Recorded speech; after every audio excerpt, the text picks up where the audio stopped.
Hello. ഇന്നത്തെ topic നീ cap, നീ ബെൽറ്റിനെ പറ്റിയാണ്. എനിക്ക് സ്ഥിരമായിട്ട് ഒ പിയിൽ കിട്ടുന്നൊരു ചോദ്യമാണിത്.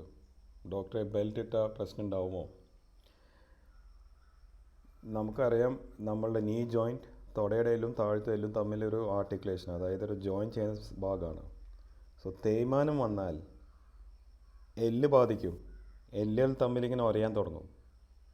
പക്ഷേ ചില ആൾക്കാർക്ക് തേയ്മാനം ഭയങ്കരമായിട്ട് കൂടി വന്നുകൊണ്ടിരുന്നാൽ, മുട്ടിങ്ങനെ വളഞ്ഞുകൊണ്ടിരിക്കുമ്പോൾ നമ്മളെ ചുറ്റുമുള്ള മസിൽസും ലിഗമെൻസും പേശികൾ ലൂസാവും.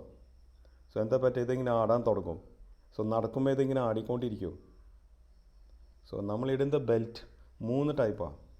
1, നമ്മളെ കംപ്രഷൻ, അതായത് ടൈറ്റായി നിൽക്കുന്നത് പോലെ, സ്റ്റോക്കിങ്സ് പോലെ, സോക്സ് പോലൊരു സംഭവം. 2, നമ്മൾ അൺലോഡിങ് ബ്രേസ് എന്ന് പറയും. ഈ ബ്രേസ് ജോയിൻറ്റ്, അതായത് എല്ലിന് മാത്രം ബാധിക്കുന്ന ആൾക്കാർക്ക് ഉപയോഗിക്കുന്ന ഒരു ബെൽറ്റാണ്. പിന്നെ 3-മത്തെ ഹിഞ്ച്ഡ് നീ ബ്രേസ് എന്ന് പറയും.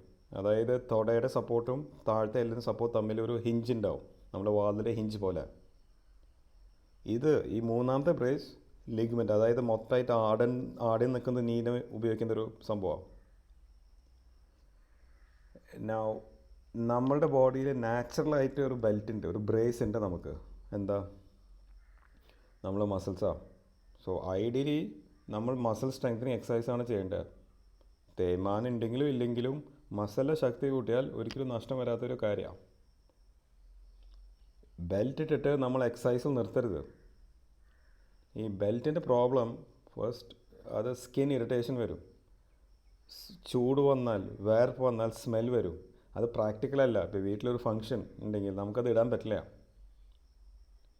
സോ മുട്ട് ഇങ്ങനെ ഡാമേജ് ആണെങ്കിൽ, ലിഗ്മെൻറ്റൊക്കെ ലൂസായിട്ട് മുട്ടിങ്ങനെ ആടിക്കൊണ്ടിരിക്കുകയാണെങ്കിൽ ഏറ്റവും ബെസ്റ്റ് സൊല്യൂഷൻ ടോട്ടൽ നീ റിപ്ലേസ്മെൻറ്റ്. അതായത് മുട്ട് ആ തേയ്മാനമുള്ള എല്ല് മാറ്റിയിട്ട് വേറെ ജോയിൻറ്റ് പിടിപ്പിക്കുന്നതാണ് ഏറ്റവും ബെസ്റ്റ് സൊല്യൂഷൻ. ബെൽറ്റും ബ്രേസുകളൊക്കെ തൽക്കാലത്തേക്കൊരു സൊല്യൂഷൻ മാത്രം. Thank you.